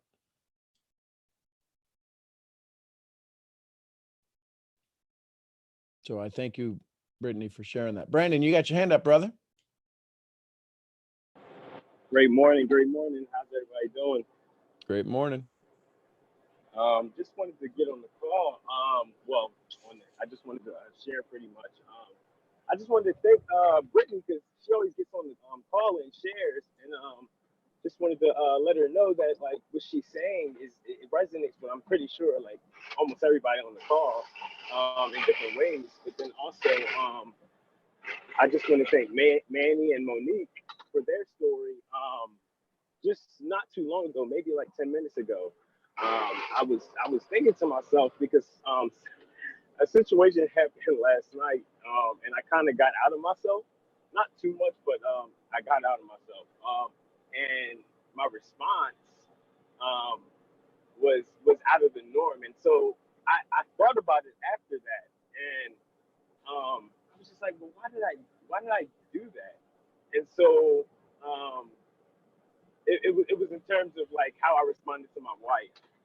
And so I texted her this morning, and I was kind of bothered by it, because I was like, I want to apologize, I want to talk to her, different things like that. And like it was just this like feeling over me, and I'm like, I have to talk to somebody. I want to, so I can get their perspective. But then just like Manny said, when he was in the store, he heard your voice, and how like no, he knew that he didn't want to let you down, and so it was this voice, and they said, it's gonna be okay, it's gonna be fine, you can fix this.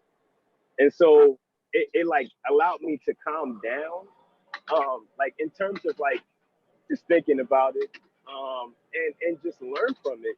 And the devotional that I was blessed with by Rhonda, it's funny because it talked about last night. It talked about something that we talked about yesterday, and on how the certain responses that I get from people and how I allow them to affect me. But he was just saying, what stuck out to me was when he was saying that um, um, just be calm in me and just to pause before you respond, because if you just react, then it's going to be sinful um, versus joyful. And so when I read that, it reflected with me, and it just sat on me for the whole morning. And this morning I had a conversation with one of the gentlemen, and it was just like, it was just all jokes. Like it was just joy. Like I didn't allow any of the stuff that would have affected me in the past. Like it was just like a more joyful conversation, and we laughed about it, and it just kept going about the day because of how I let it. Because how I let it.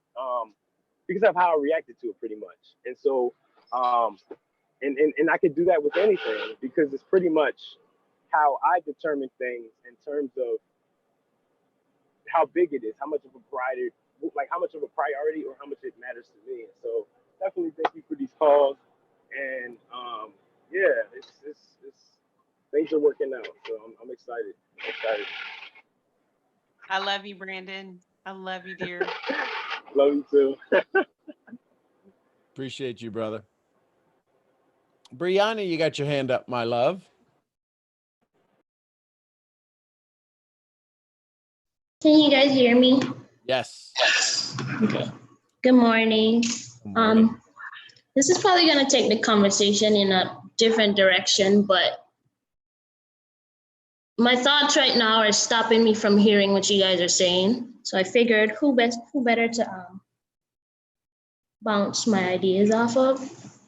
Okay, so yesterday, I have two best friends, and yesterday they messaged me and they were like, hey, you should come to DC. Only one of them lives in DC. So I'm like, well, who's going to be in DC? So she's like, well, the other person is coming and the flights are really cheap. And in the moment, I was like, what? What are you talking about right now? And she was like, yeah, he's coming tomorrow. And I'm like, okay, cool. So I go to look at the tickets and they're like $100 round trip from St. Thomas to DC. And I'm like freaking out.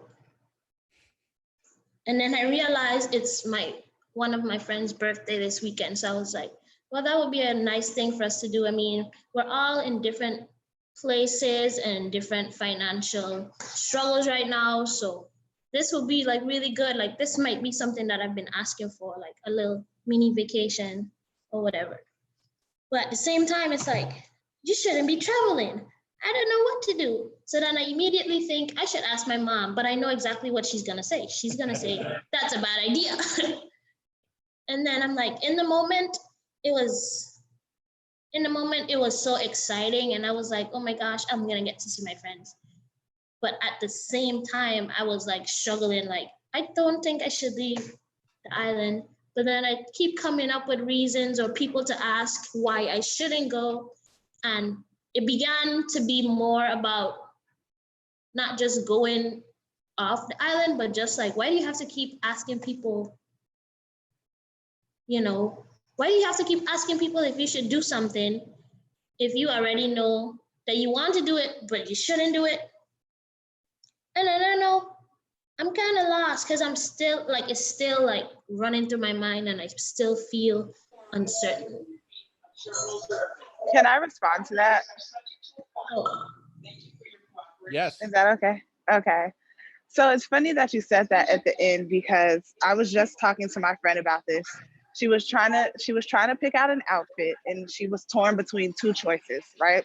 And she was like, I really, really, really like this one. I want to get this one. So I'm like, okay, get that one. And she was like, well, which one do you like? And I was like, well, I like the other one. She was like, well, I like this one. And then she went and asked tons of people until she finally found a person that liked the one that she liked. And I was like, humans are funny. And she was like, what do you mean? And I was like, we already know what it is that we want, but we seek the outside validation for what? And I've been on the plane about 4 or 5 times in the past week, right? And not once, despite any and everything that anybody else is saying, have I doubted I have no idea where I'm going. Have I doubted that this is something that I shouldn't be doing? Last week, we were having a convention in New York and I flew out, but there was a lot of people that use what's going on as an excuse. And just to be completely blunt, like, I don't know how to be soft like Sean, or thoughtful like Rhonda, but it's Yeah. like not yet. But like it's just to sum it up, it's like you're just looking for a reason to not do what it is that you want to do. And maybe it's because you're so used to being told what to do. And now you have the opportunity. Not only do you have the opportunity, but the finances, the flights are extremely cheap right now. I've booked flights to last me to the end of the year at this point. And it's like everything is aligned, but maybe you're just so used to other people making decisions for you that now you have the option to make a decision for yourself and you don't know what to do. And you even ask your mom, knowing what she's gonna say, just so you could combat with her to prove how this is something that you need to do. And this goes back to what Sean says, joy or misery. Why would you put yourself through that? You know what I'm saying? Just take the initiative to know that, hey, this is something that I want to do deep down within my heart. It doesn't matter what anybody else wants me to do. I don't know what profession you're in, but if you're in the same profession as I am, you encounter that a lot. It's a scam. Doesn't work. You're not going to make money. Why are you doing that? It's stupid. Yep. Blah, blah, blah, blah, blah. But here I am, like I said earlier, 16 months in, and I don't care what y'all gotta say, because this is what I want to do. And if I end up falling flat on my face, I know that it's because of what I did, not because of what anybody else said to me. Because if I make a wrong turn and I get lost, I know that it's on me, but I trust in my judgment. But if I make a wrong turn because of someone else, that's just another crutch and a way to take away the responsibility that I have for myself and my decisions in my life. You see what I'm saying? Like, Yeah. if your friends are also willing to risk their lives to come see you, because my friend in New York just looked up flights to St. Thomas and he told me they was cheap, and I was like, I ain't never been, I don't know nobody there, but I need to go. I need to go. This is the perfect time. Thank you everybody for being in the house, because flights are cheap and I don't have to wait in a long line. I could do it. Like, here is something I've been trying to do, travel the world, and here's the opportunity for me to do it. There's literally no excuses right now. Flights are cheap. So anybody who's like, I've never been on a plane before, now is your time, because it's too expensive. Now is your time. So I don't want to hear none of that. You know what I'm saying? So it's like, just listen to yourself and do what it is in your heart that you say do, because like they say all the time, like, you allowing your mind to play tricks on you for no reason. That's it. And that just happened. Brittany, Hey, you're freaking amazing. I don't know what I did. You did you. Hey, That's good Gina. enough. Good morning, Gina. Good morning. Good morning. So, since you did challenge me yesterday to send out the 100 messages, Mm-hmm. I kind of got some very interesting responses. Okay. I thought I'd share a couple, like two that really like jumped out to me. And then there was one where I remember you had asked us a question a long time ago to ask people what they thought we were good at. Mm-hmm. And I forgot I had asked my friend that question, and then she answered me. And then so she was like, you're good at being yourself and following your mind and heart. It's really hard for people to be themselves or not deter their thoughts to what's around them. But you stick to what you believe in, and you also have courage and strength. Fear doesn't stop you. I really admire that about you. And you have a goal and you go get it. And like part of me, I was like crying when I read it, but part of me is like, what do they see that I don't see? It's like that I don't. It's like, why can't I see this? So now I'm about to start crying again. But it's like, why can't I see this for myself? Like, why can't I see myself the way that other people see me?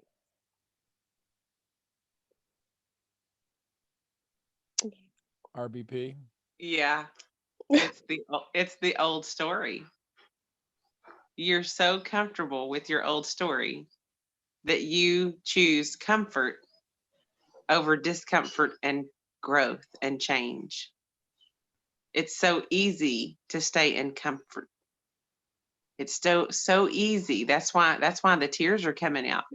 Because inside, you are enough, and you have everything it takes to step up, just like Brittany showed you. The strength you just heard come out of Brittany, stand on that. Borrow that until you find yours. That's what I do with each one of y'all. That's what I do with Sean. I borrow what I don't have, but I know that's in me, but I don't know how to stand on it yet. I borrow it. It's just like, have you ever watched a little baby who's learning to walk, and they can stand up and they can support themselves, but you see the adults, they have 2 fingers, and the little baby's hanging on with the 2 fingers, and they're walking and they're stumbling, but they're walking. They're borrowing their support and their strength to do what they know their body is designed to do. And Gina, your heart is designed for so much more. And your life was designed for so much more. And this is why you're saying, why can't I see myself the way others do? You want to. You know your greatness. And God's brought you to a place where you can stand on other people's strengths to step into this. But you've got some letting go of your old story, letting go to addiction to approval to let go of.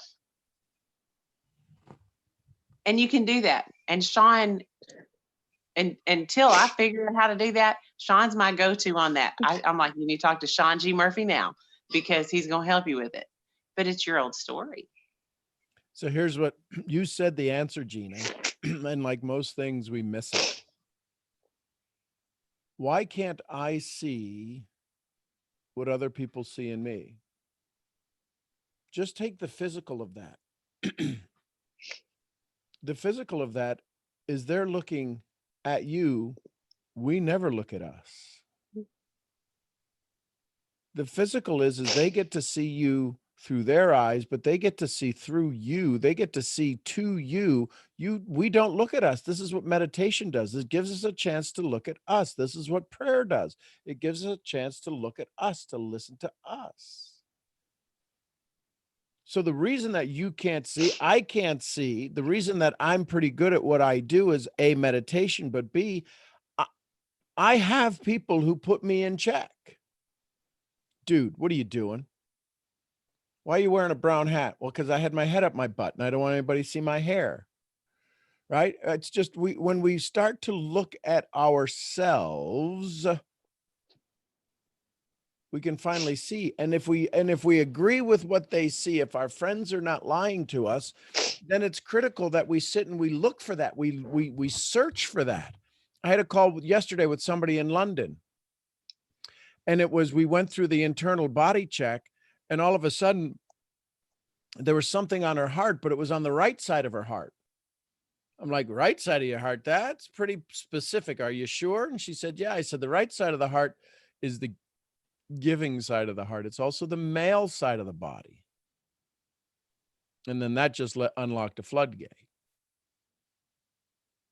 But it was when she went inside and looked at her and said, how? So I would ask you, do the Noah St. John. Why am I so good at following my goal? Why am I so good at living up to what other people see in me? Why am I so good? Why is it that why am I so good at exuding these qualities? Because you asked, I don't see it. Why do they see it? I wish I could see it. And you'll come up with 1,010 reasons why you can't see it. But why are you good at seeing these traits? Why are you good at seeing these capabilities? Why are you so good at seeing these possibilities? Why are you so good at living in your best state?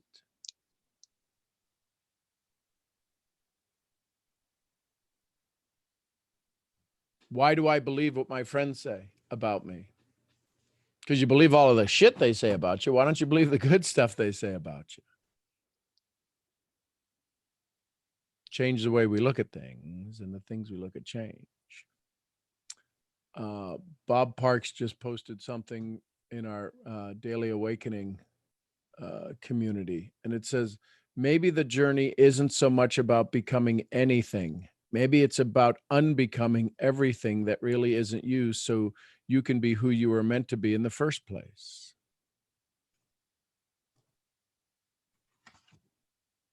Wow. So there That was came at the right time. yeah. So where does your brain return to after our calls? What's the state you are moving through life in? How much of you has changed enough to hold on to the new change? Forgiveness is no longer clinging to a thought. Can you forgive yourself? How much more of you is possible when you lose judgment and you become aware? See, the judgment that's happening now is, well, you're judging. How can they see that? They must not see it. I'm not good enough. You're good enough because they already said it. You're that good and more. They're seeing what they see, even with the filter you have in life that you're not good enough. They see right through that. They're not seeing you with your brain. They're seeing you with their heart when they give you these compliments. And your brain is trying to go, well, that's stupid. I don't know how they see that. They must be crazy. Send out more messages. Don't stop. Send out more messages.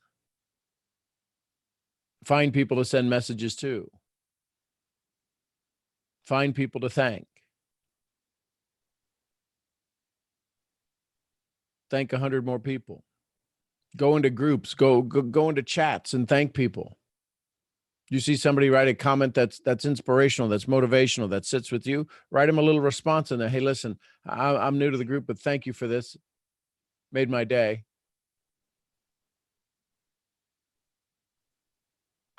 You want to boost your immune system? Gratitude. You want to boost your net worth by increasing your network? Gratitude.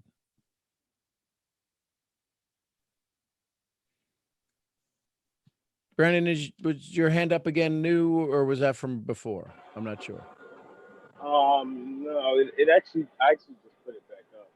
I had a question for Brittany if she Can't quite hear you. Oh, hold on. Hello? Yeah. Can you hear me now? Yep. Okay. No, I was gonna say I had a question for Brittany if she didn't mind, if she had time to answer it. I know she's in the airport and everything. Okay. She may have made it through Security. Let's see if she's still on. I don't see her on. Okay. She's probably dancing through the airport. Yeah. Okay. Well, I guess I mean I could just ask you guys, but actually it's funny because last night when I text you and Rhonda, I guess one of the questions pertained to like fear and doubt, and then you said it on the call, and I was just like, I just started laughing. I really thought it was funny. And then I think her name was Kathy or Karen, I forget. Kathy last night. Yeah, she had a lot of information, and my wife got on, and we were listening to that. But the question that I was gonna ask Brittany was, what were the steps, like where she started, and what got her to where she is in terms of like, I didn't know if like, you know how when you I'm a relatable person, and I'm always thinking about this person is probably thinking this or that, or I'm bothering this person, and in a sense that's doubt in a sense to me. And so no, that's addiction. That's addiction to approval. That ain't doubt. That's addiction to approval. Okay. Because doubt is you're not sure. Addiction to approval is you worrying about what somebody else is going to say. You're bothering them. That's addiction to approval. That ain't doubt. Okay. Let's call the addict what it is. Yeah. Well, how do I change that? Like what do I, is that like, very well. Why do you ask? Very well. Why do I? Yeah. ask? How do you change it? Very well. You just change it very easily. When do you want to change it? When do you want to Today. be drug free? I want to be drug free today. Cool. Do you know the detox process? Affirmations. Nope. That's- No, that's addiction No? to approval. Okay. Affirmations are truly addiction to approval. Okay. Affirmations might be a little bit different, but you want to know how to you want to know how to get rid of your addiction to approval? Thank Yes, 100 please. thank 100 people today. Okay. Well, it can't be that easy. You're right. I'm rich. Let's move on. Next. Wow. No, I'm definitely. Well, that's not what my mentor taught me. Well, then they ain't a mentor. Mhm. Sean, you're kind of burning him. Slow down I a little know. bit. Well, I know I am because I have to create the emotion. Because he's a kind gentleman, there's a part of him that's a huge fighter.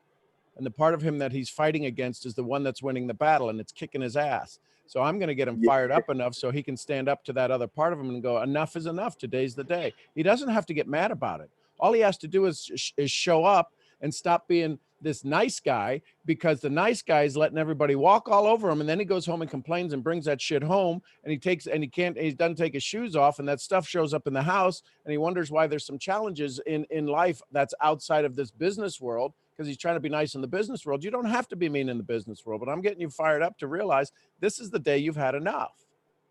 Wow. Yeah. It's a lot of like feeling in my head that just like started to come out of nowhere. Yeah, exactly. Because Yeah. this is you, this is the part of you that's standing up. That's the man, right? There's Mhm. that whole thing. But you don't have to be an asshole to be strong. And that's the part of you that's going, well, do I need to be like Brittany? Brittany, how do I be like Brittany? Please don't go do it Brittany's way. Yeah. I wouldn't want to do it Brittany's way. I don't know if I'm strong enough. But I can tell you to do it your way. I can suggest you do it your way. And your way is to say, in this moment, I choose joy. And the problem is, folks, is most of you have no idea what joy is. You've had fleeting moments of it, a child being born, your first kiss, your first relationship, your first encounter, all of these firsts, they're always firsts. The challenge is we hardly ever have seconds of the first.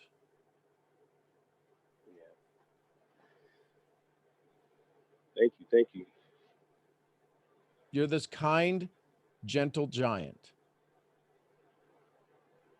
You're this polar bear walking around getting yelled at by penguins because you're this servant. You can still be the servant, but now I'm getting this visual. You're becoming you need to become the shepherd. Mm. You need to become the shepherd. And when you become the shepherd, you will kill a wolf to protect the flock.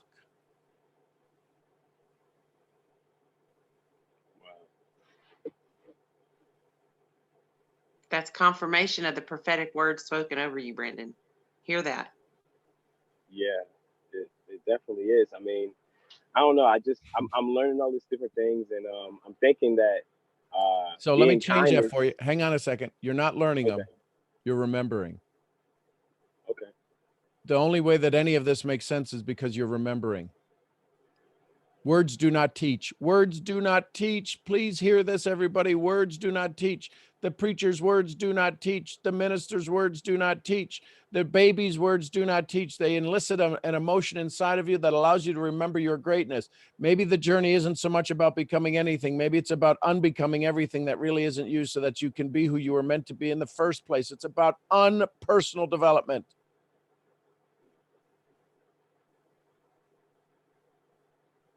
This isn't about adding anything. This is about removing.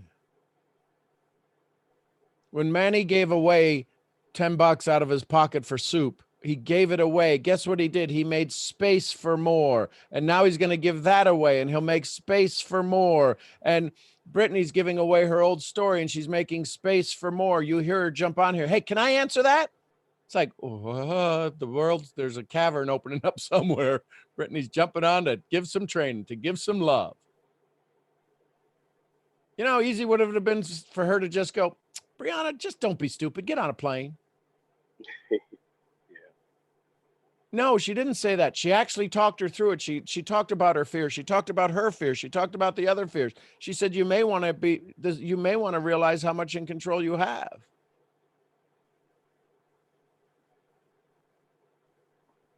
So this idea of what you need to learn, you already know. Why am I so good at being enough? What if you just ask that question? What if we all ask that question? Why am I so good at being so enough in every moment?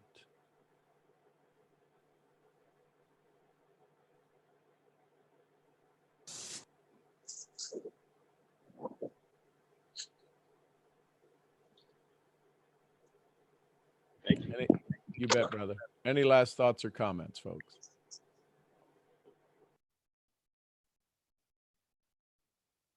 RBP?